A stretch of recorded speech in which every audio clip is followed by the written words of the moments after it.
In a century riddled with unrest, World War II remains the epic tale. An event of unparalleled impact. Even now, we are uncovering new information about secret weapons and villainous tactics, about extraordinary heroism and boundless shame, about a time when one life, or one bullet, or one bomb separated infamy and glory, defeat and victory, tyranny and freedom. Untold stories of World War II.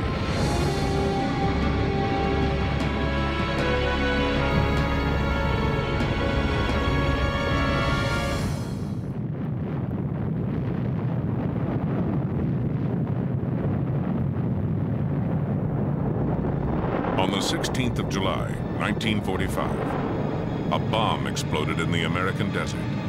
A very different kind of bomb. The furious energy of the atom had been unleashed. That power might have landed in the wrong hands had a few brave men not waged a secret war against Germany's atomic program. At the height of the Second World War, Germany's Nazi Party marched toward global domination, led by its ambitious, remorseless leader. Adolf Hitler had the will to conquer the world. All he needed was the weapon. And he had found the means to make one in the most unlikely place. It was here, in the snow-packed mountains of Norway, that a handful of soldiers on skis fought to stop Hitler's dream of possessing the ultimate weapon. Old men now, they remember how they risked their young lives for the cause of liberty. They will stop at nothing in order to conquer the world. So the feeling they had to be stopped became very, very strong. We were quite certain that if we were caught by Germans, we were all being executed. It would take 3 daring attempts before they succeeded.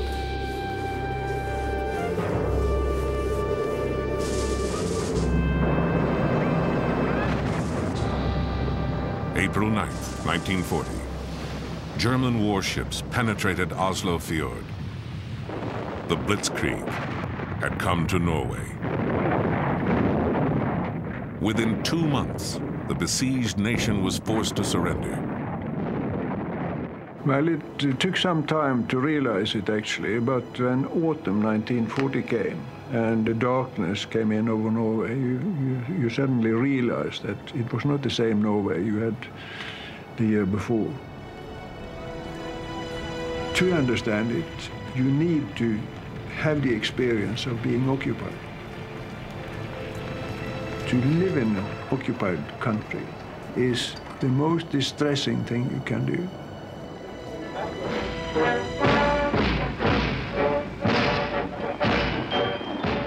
A vast occupying army flooded the country. The Nazis now controlled all aspects of Norwegian life. No, actually a war between each Norwegian and each German. We had to do the best out of it. I think that was the common opinion. Inside, of course, most Norwegians hated them.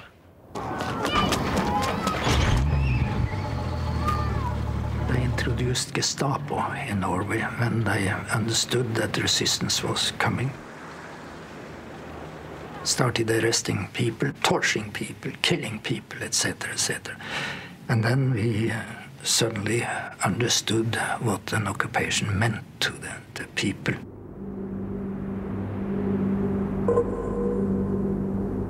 Hitler's grasp extended into every corner of the country. In this remote Norwegian valley, the Germans seized a very special prize, the Norsk Hydro factory. Surrounded by mountains, the factory had been built on the face of a cliff overlooking a deep and impassable gorge. For the Nazis, it was an ideal location for a wartime project, difficult to bomb and easy to defend. But to the generals in Berlin, Norsk Hydro offered even more. In 1940, it was the only hydroelectric plant in the world producing large amounts of an extremely rare substance, deuterium oxide, also known as heavy water.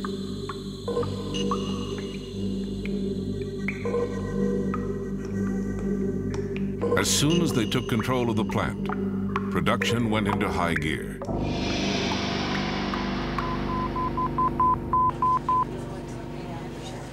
When word reached Great Britain, a powerful sense of foreboding swept through the Allies. As the most likely target for a German A-bomb, Britain faced the greatest peril. Is it possible they do not realize that we shall never cease to persevere against them until they have been taught a lesson which they and the world will never forget? Winston Churchill's spirited defiance of the Nazis became a rallying point for resistance fighters from all over conquered Europe.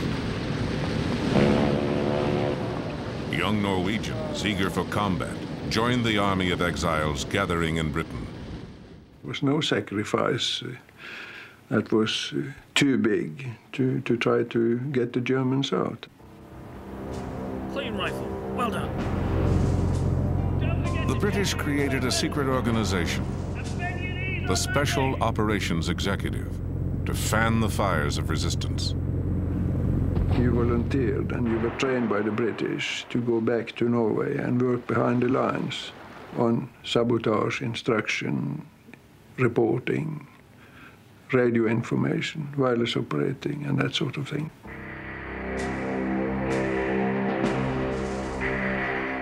A few young resistance fighters would return to Norway under cover, armed with a plan to destroy the heavy water factory. They were country boys and city kids, engineers and outdoorsmen, university students and career soldiers. Shock troops in a clandestine war against Hitler's A-bomb. They would become legends in their homeland. And some of them would even star in this 1948 movie, chronicling their real-life exploits.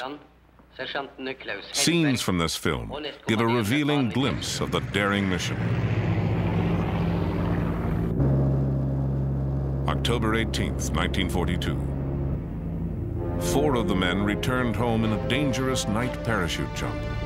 Their mission, to guide a British explosives team to the heavy water plant. When we were leaving for the dropping zone, you felt that some of the people sending you didn't expect to see you once more. So we had to more or less to cheer them up and say it's not this easy to get rid of us. We will be back. Just wait and see.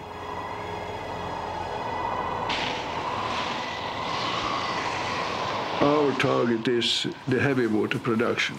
That was all. They said it's important and we have to destroy it.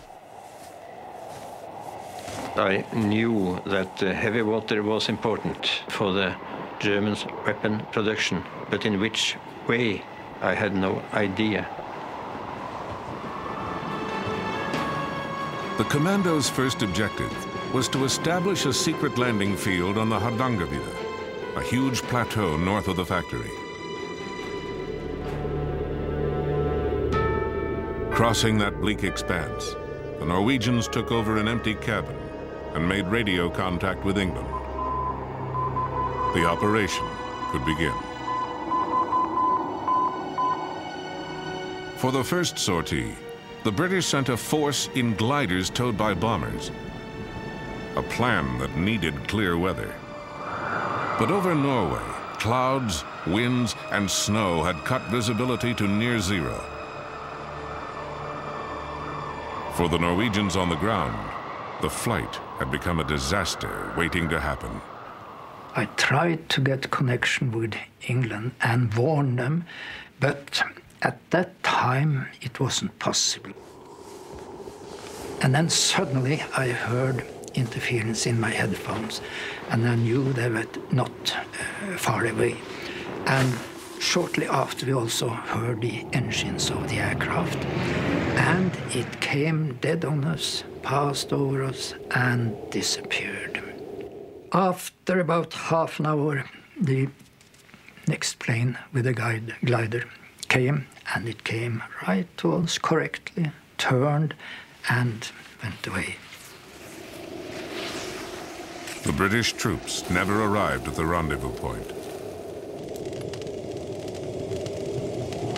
We got a message from London that both gliders and one of the Halifaxes had crashed in the mountains. So that was the end of the freshman operation. It was a complete disaster. The soldiers who survived the crash were rounded up and executed. The Allies' secret war against the heavy water factory was now exposed. To avoid detection, the commandos withdrew deeper into the Hardangervidda. For weeks, perhaps months, they would have to live off a land where little existed but snow and ice. When this mission on the gliders failed, we had actually no supplies for further stay in the mountains. So we were dependent upon reindeer. But at that moment, there were few or no reindeer at all in our area because of the wind directions. It was so very difficult to get to the reindeers. But the day before Christmas, Jens, he shot the reindeer. Jens learned that if you take the stomach of a reindeer, you get vitamins from the reindeer moss. So we cut up the stomach and took out the reindeer moss or the contents and mixed it with blood and everything and made a nice porridge mixed with brain. And we were eating it, and it probably saved our lives. So Christmas Eve, we had a real fine party.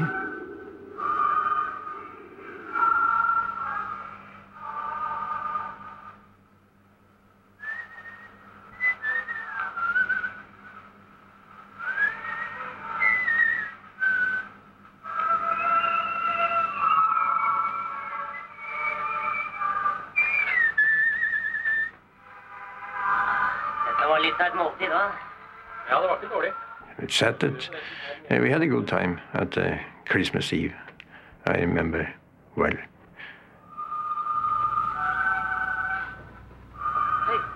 You know your comrades outside and inside. You know what he is going to say before he opens his mouth. They had endurance. They had a will to hold on when there is nothing in you except the will which says to hold on.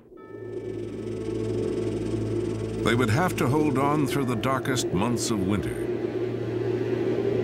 But each day, the Nazi supply of heavy water was growing, drop by precious drop.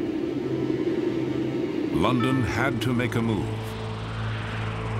A second Norwegian squad, specially trained in explosives, would drop onto the Hardangervidda and join their comrades in an assault on the heavy water plant. February 16th, 1943. Under cover of night, the 6 new men landed. Now the commandos were ready to strike a blow against Hitler's A-bomb, if they could penetrate the factory's formidable and deadly defenses.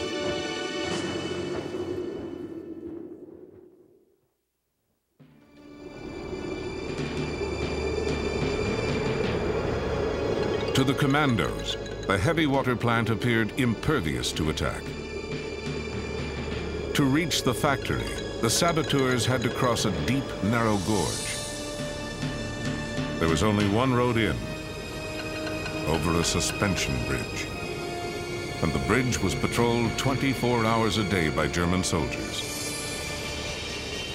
Any direct assault would be doomed. But the chasm itself, with its steep, icy wall, lay unguarded. Some of us said we thought it was rather impossible to cross that gorge, but it was decided that one should go down and find out. In daylight, I went down into the valley. I climbed down the gorge, crossed the river, and started climbing up on the other side. And then the same way back, up to my friends up in the mountains, and told the facts that it was possible to cross the gorge.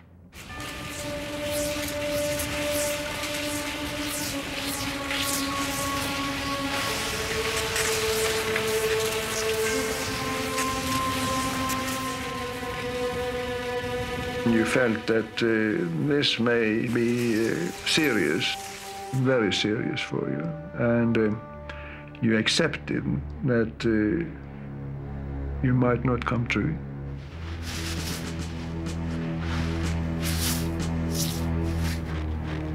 And we climbed down the river and up on the other side, and our plan was to get in position for the attack by 11:30, because at 12 o'clock at night there was a guard shift down on the suspension bridge.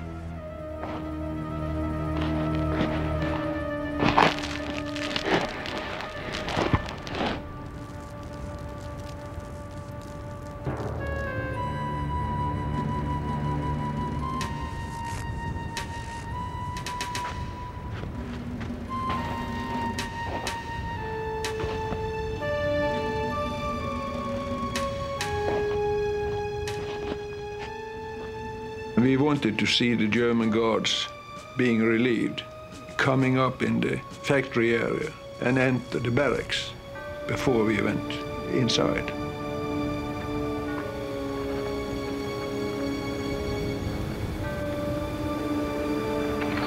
We all thought we would be discovered when we forced the gate, but nothing happened. Two of us carried a full set of charges. In case one should be shot, there should always be reserve. The task for the demolition team: to attach explosives to the heavy water cells located in a basement room. Meanwhile, their comrades on lookout waited. Each passing moment increased the chance of discovery. If we had been discovered, I knew that during such circumstances, you will have to act. So they shoot.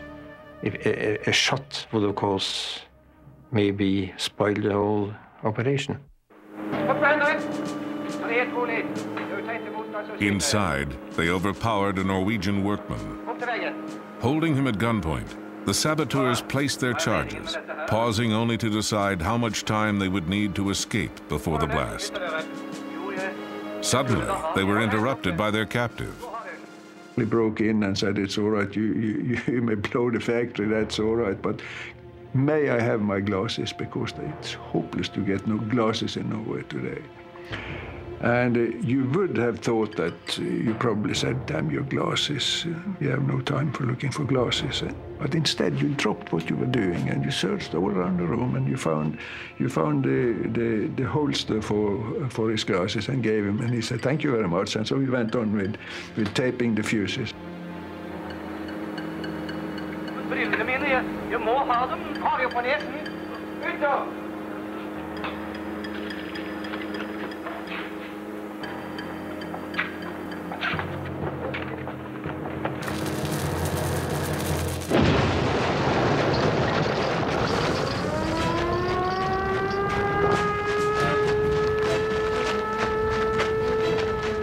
So far, they had beaten the odds. Now the commandos had only seconds to make their escape. And after a few minutes, 1 minute, maybe 2 minutes, they were there with us on the railway line. And we ran the same way back as we had come in.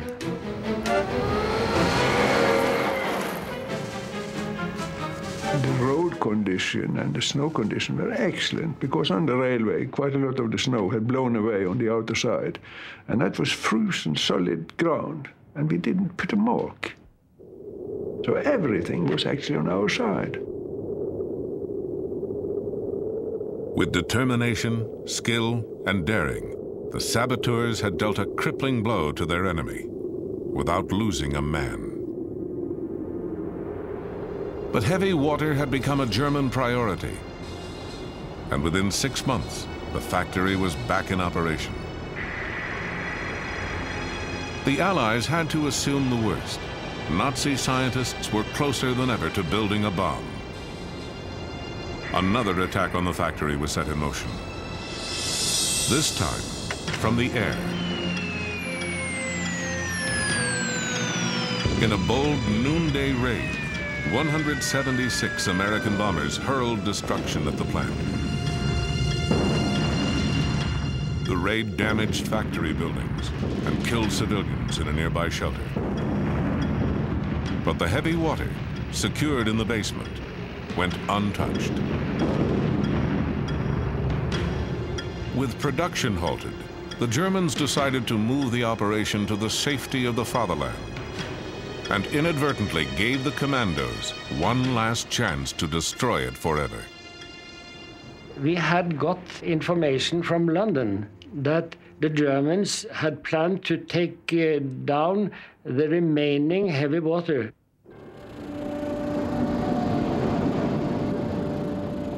Team members secretly scouted the route. The heavy water would be loaded onto railway cars and taken by train to Lake Tincha. Here, the cars would go aboard a passenger ferry for the 2-hour trip across the lake. A well-placed charge could sink the ferry, and with it, all the heavy water. But sinking a public ferry meant paying a terrible price. Our conclusion was that the sinking of the ferry was about the only possible solution. It would have to be civilian sabotage, which was naturally a very serious thing to deal with. There was no doubt in our mind that there were going to be human lives taken. And furthermore, it could be anybody. And Rjukan was a small town, and it was really almost like all family. Fearing neighbors and friends might die, the Norwegians sent an urgent message to London. The British reply was immediate and uncompromising. It has been talked over, and the conclusion is the heavy water has to be destroyed. Good luck. And when you get such a message from London, you have to do it. Not to be drastic, but anybody in my family was scheduled to go on that ferry. I couldn't do anything about it.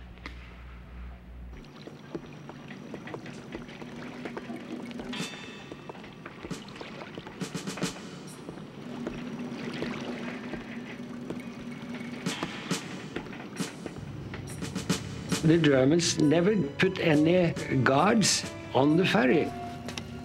They were watching the barrels on the railway. But the ferryboat itself was not guarded at all.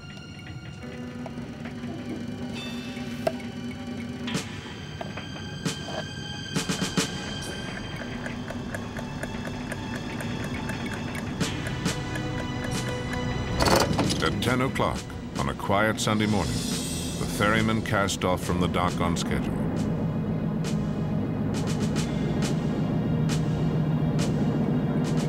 "45 minutes later, at the appointed spot, a blast tore through the bottom of the boat.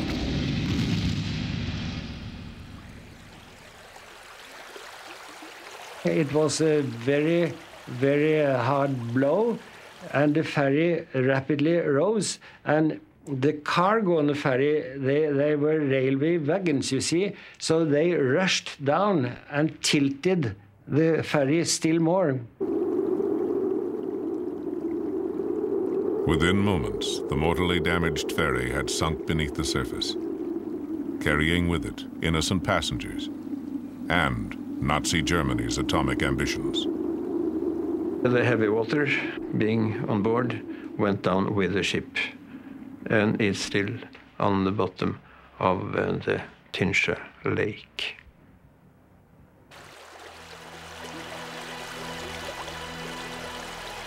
Later, the Allies would learn that the Nazis were never close to an atomic breakthrough.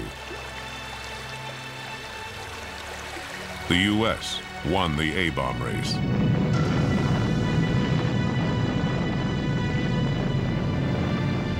Within months of the German defeat, America dropped the first atomic bomb. But in the Allies' hands, the bomb helped to win a war, not perpetuate one. If Hitler had the bomb, he might have used it to devastate the world. The Norwegian resistance fighters did their part to stop him. Their mission was one of the greatest feats of sabotage in military history, something that had to be done at all costs, and was. You have to fight for your freedom and for peace. It's not something that you have every day. You have to fight for it every day, to keep it. It's like a glass bowl. It's very easy to break. It's easy to lose.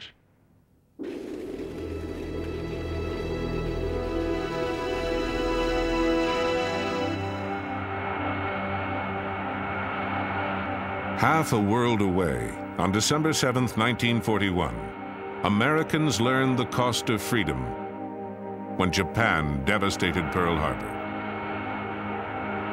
That sneak attack included the stealth weapons of their day, midget submarines. They were sleek, deadly, and until now, consigned to history.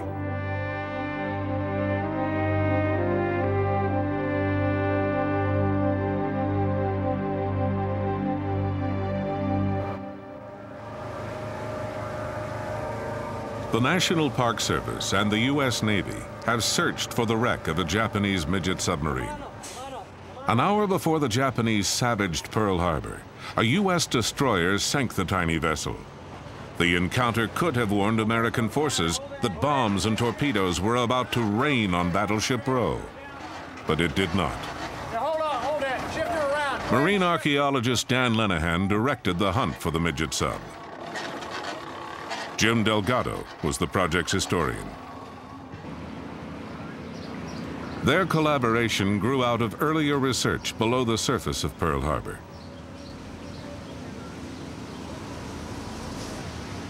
They searched for evidence of a bygone conflict, a battle waged underwater by 5 midget submarines. One sub played a special role. And what's particularly exciting about the midget sub that's outside the entrance is it would have represented the first exchange of hostilities between the United States and Japan in World War II.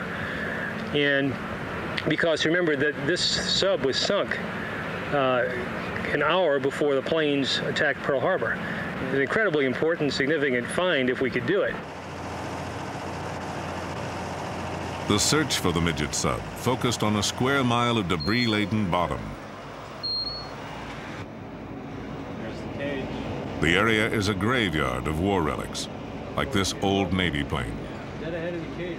1,000 feet down in the darkness, everything begins to resemble a sub. But what they're looking for is 80 feet long and 6 feet across. It carried 2 torpedoes and was manned by an officer and a navigator. They were going to come on in, sit and wait, and then when the attack occurred, when the planes came in, when all hell broke loose in Pearl Harbor, they would surface, fire their torpedoes, wreak as much havoc as they could, swing around Ford Island, head back on out, and then rendezvous with their mother subs to be taken back to Japan. The mother ships moved into position off Diamond Head before midnight, December 6, 1941. They arrived ahead of the Imperial Navy Task Force. each mothership had a midget sub strapped to its hull. The larger craft would release the midgets before dawn and retrieve them after the attack. But the tiny vessels would never return from the battle, a clash of giants that had been brewing for years. A long series of brutal attacks upon From Manchuria to French Indochina, in less than a decade, Japan had rolled up a long list of conquests across Asia. Despite an Allied embargo on war materials, she was growing stronger. By late 1941, the vast resources of Southeast Asia lay before the rising sun. Their only protection, a scattering of British and Dutch outposts, and the U.S. Pacific Fleet. I think there was a general sense that the war would break out. I don't think anybody expected that it would take place here at Pearl Harbor. Successfully surprising an island fortress 4,000 miles away also seemed impossible to Japanese leaders. But Admiral Isoroku Yamamoto convinced them this daring raid was the only way to disarm the sleeping giant. Japan had to smash America's Pacific Fleet, even if that meant attacking its home base in Oahu's natural harbor. Japanese pilots trained hard through the fall of 1941. So did the crews handpicked to pilot the midget subs, the fastest boats of their kind. Soon, they would have their chance for glory. Secretary of State In Washington, Japanese diplomats continued to seek peace through negotiation until the final hour. No American will ever forget this. Not even Japan's ambassador knew of the coming attack. Mass murder in their hearts.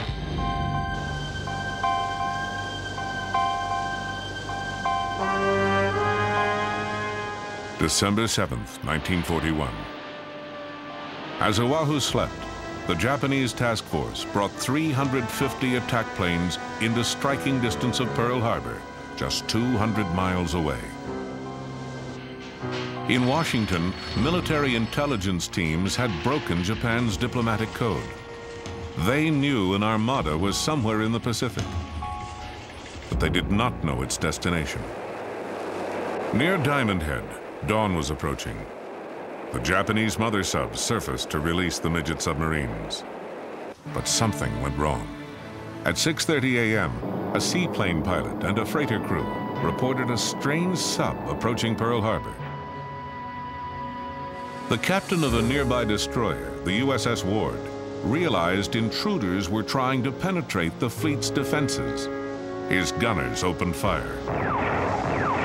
The midget sub began sinking in 1,000 feet of water. Depth charges finished her off. The Ward reported the sinking twice. But before notifying Pacific Fleet Commander Husband E. Kimmel, District Headquarters waited 30 minutes. The delay was all the attackers needed. News of the sub might have prevented what happened next. Well, the message was radioed in that they'd fired on and depth charged this sub. It didn't reach Admiral Kimmel. It wasn't until just a few minutes before the attack commenced in earnest with the planes coming in that the Admiral was finally phoned and told, look, we got this message in from the commander of the ward saying that he's fired upon a sub operating in an offensive zone. Kimmel says, well, why wasn't I told about this? He's putting his uniform on, he's heading out, and at that moment, the planes come screaming in overhead, the bombs start dropping.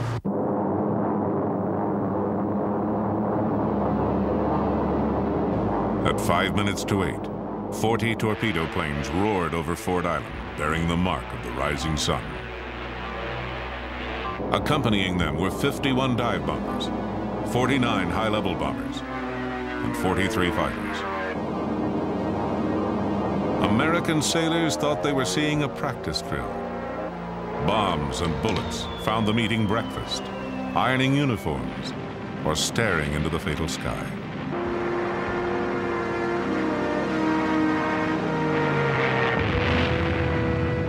Arizona, Oklahoma, California.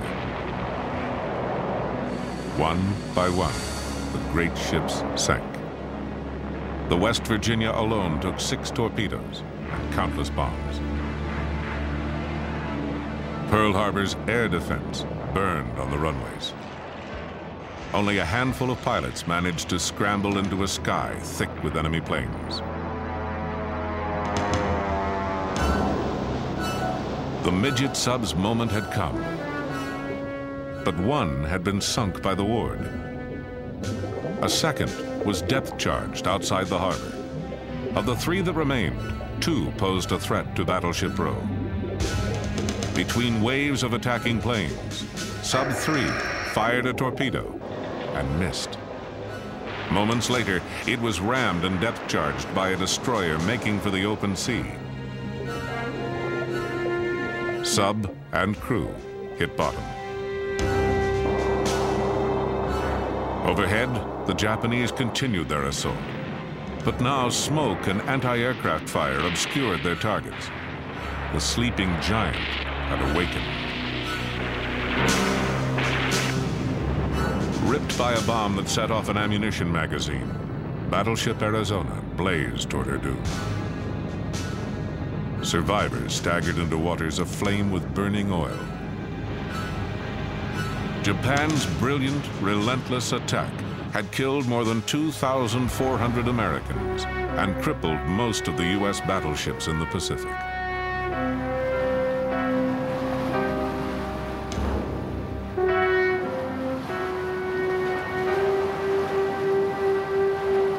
For the midget subs, though, the battle was not as glorious.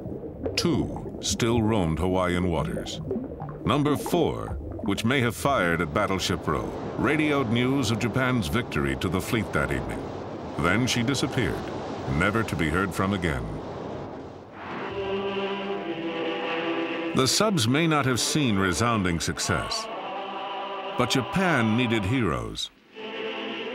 So the propaganda machine reincarnated their crews as the 9 young gods of Pearl Harbor.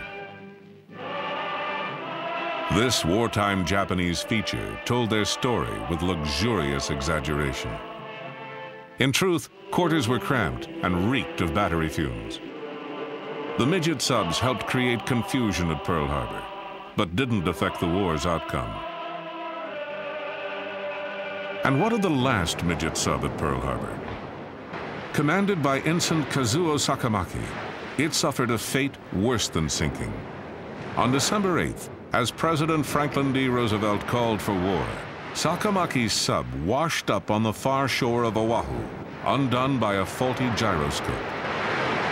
His submarine wouldn't function right, so he drifted all the way around the island to the opposite end and then around, and went ashore on the morning of December 8th at Bellows, where he and the crewmen assigned to the sub tried to blow the ship up. It didn't work. They jumped into the water. The crewmen drowned, but Sakamaki washed ashore and became the first prisoner of war that the United States captured in the war in the Pacific. POW number 1. Sakamaki spent the war in prison. His sub toured the U.S., helping to sell war bonds, a souvenir of dark days.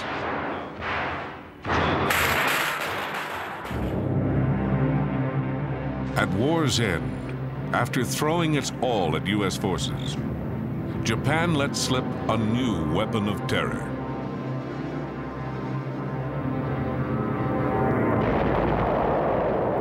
For decades, the scars left by kamikaze attacks enforced a silence on both sides. But the men who fought those battles will never forget them.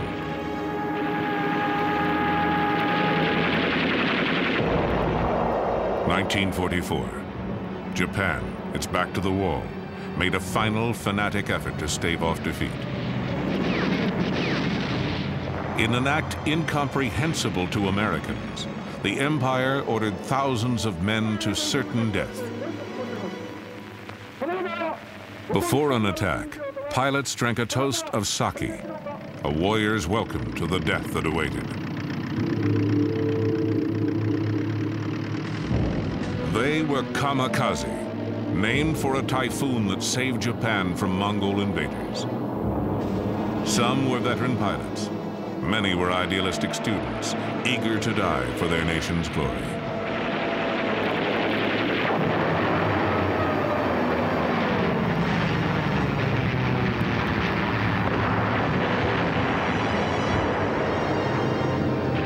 kamikazes inflicted awful punishment on their enemies.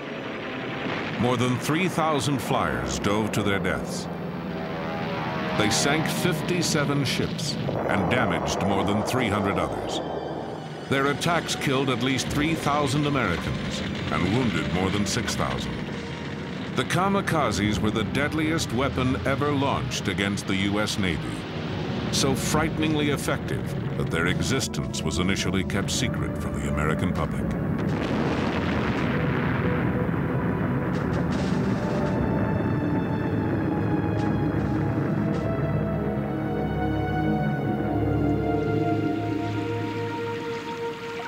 On April 16, 1945, kamikazes knocked the USS Laffey out of the war. The Laffey was rebuilt. She is now a museum ship in Charleston, North Carolina. Today, she's receiving visitors, her skipper and 4 crew members from World War II. You know, there was The sight of their ship raises a tide of memories for these comrades in arms. Rear Admiral F. Julian Beckton, who died in 1995, was 81 when he gave this interview. He commanded the Laffey during the invasions of Normandy and the Philippines. Steaming toward Okinawa, he knew what perils lay ahead. The kamikazes were the most effective weapon that the Japanese developed during the war. And it was a desperate effort on their part to do it, but they they had a terrible effect on our ships out there. Ensign James Townley would win a Silver Star for his valor aboard the Laffey. My opinion of the kamikazes were that they were misguided people. And then we learned more about them. We found out that, yes, they were the sons of the divine wind, or whatever they chose to call them. We call them one-way Charlies. And we were really scared to death of them, because no matter what you did, unless you could shoot them out of the air, they were coming in. Gunner's Mate Second Class Lawrence Delusky would earn a Bronze Star before his 21st birthday. Everybody has their own way of thinking and their own ideas, and their ways didn't suit us. I certainly didn't feel as complacent as I feel now 45 years later. At that point, I was ready to kill them all. In Japan, another group of old comrades gathers for a reunion. These men were once the elite of the Japanese kamikaze corps, the Thunder Gods. They should be long dead, but they survived. Some because they flew fighter cover, others because seniority kept them out of combat to await America's invasion of the homeland. Now largely forgotten, they once made up an awesome attack force. Their weapon was the Oka, which meant exploding cherry blossom. But Americans gave it the code name Baka, meaning fool. The weapon for another type of kamikaze attack, a Baka bomb captured on Okinawa. It's a 2.5-ton flying bomb dropped from a mother plane and carrying a suicide pilot. 3 rocket propulsion units are set off on approaching the target, giving a maximum level speed of 535 miles an hour.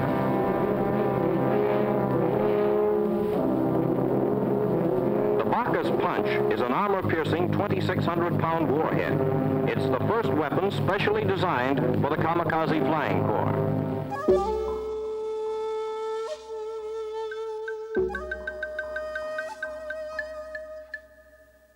Reserve Lieutenant Hashiro Hosokawa was a senior member of an Oka squadron. じゃあもう簡単に言うと、同じ死ぬにも犬死にという日本の言葉があります。There is a Japanese word, inujini, die like a dog, meaning die in vain. It is a wasteful death without honor. When I became a pilot, the situation was already so bad that fighting in an ordinary way was no use. We were chosen as elite pilots. Each of us received a headband and a dagger. We thought it was a privilege granted only to the members of the human torpedo unit. the elite Oka Corps, and that we would die gloriously.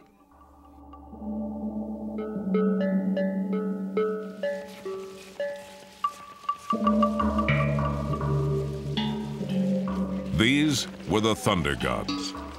All had volunteered. All were ready to die.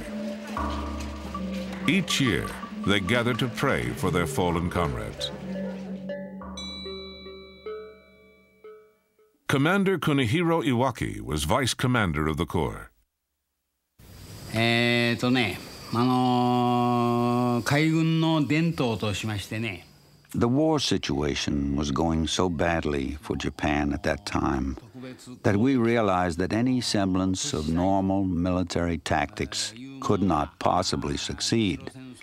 And we had to do the unthinkable or the incomprehensible in terms of the military acts in a last-ditch attempt to primarily get the American aircraft carriers. Given that situation, the men realized they had to become one with the bomb in that last final struggle. Lieutenant Morimasa Yunokawa commanded an Oka squadron.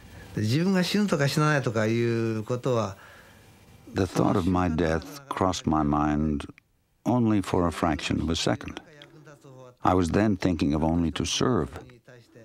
No matter how you try to understand how things were then, now in this peacetime, I don't think you can. A kamikaze could send a ship to its grave, but each flyer had only one chance for success. Pilots were supposed to aim for battleships and aircraft carriers, but destroyers and their radar gear were also targets. Aboard the Laffey, nervous sailors repeated tales of picket ships breaking in half and sinking immediately. The crew would always debate where is the safest place to be. That was always the big talk. Is it safer to be below, or is it safer to be on deck, or in the bridge, or wherever? They all had their own theories about where was the safest place. Of course, there was no safe place.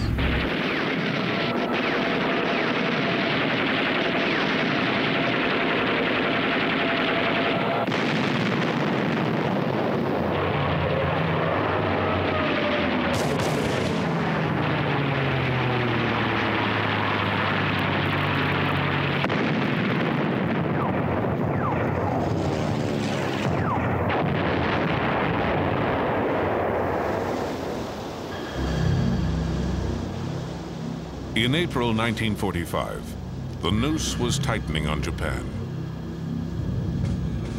As the Battle of Okinawa began, destroyers patrolled 50 miles closer to Japan, tempting kamikazes taking off from the mainland. Suicide attackers had sunk several destroyers on this battle station. Now it was the Laffey's turn to stand watch. On April 16th, the ship began its third day on the perimeter. The mood aboard was tense.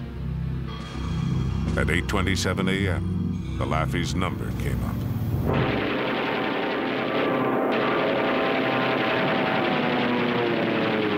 Well, the first ones were they sort of circled around out pretty far, maybe 8,000-10,000 yards, and they'd then all of a sudden, it's like some sort of signal, they started coming in. And first they just came in one or two at a time, but then they started coming in several at a time, and you just couldn't take them all under fire, so that's when we started getting hit. For 80 minutes, the Laffey's crew fought off the heaviest kamikaze attack ever on a single ship.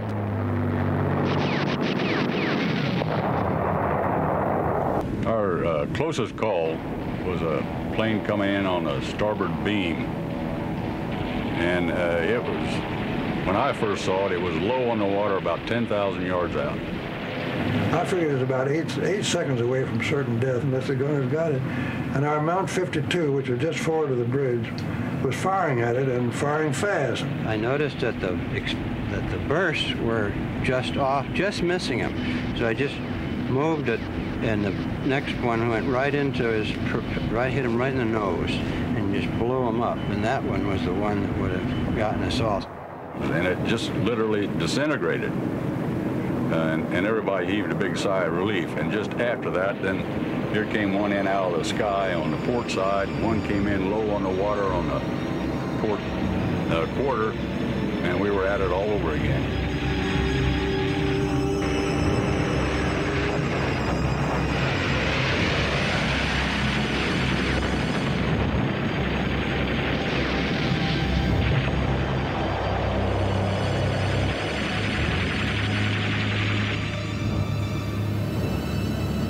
Of April 16th, we had a suicide plane hit us right about here.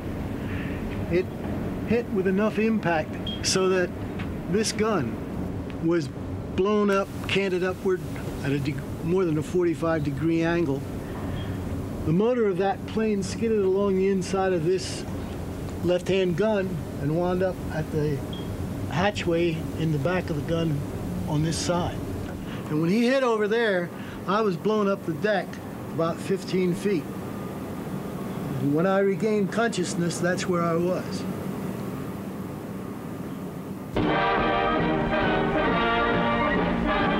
Ripped from stem to stern by the attacks of Jap suicide pilots off Okinawa, the destroyer USS Laffey comes home. The Laffey was struck with everything in the Jap book. In the savage attempt to finish her off, 22 suicide pilots roared over her. 7 bomb-loaded planes crashed on her decks. The final score was 9 enemy planes shot down by the Laffey, but 32 of her brave men were dead or missing, and 60 were wounded. In the words of her skipper, Commander Becton, she was truly the ship that would not die. Flying conventional aircraft, kamikaze pilots caused terrible damage. But the Oka Corps never really got a chance to affect the war's outcome.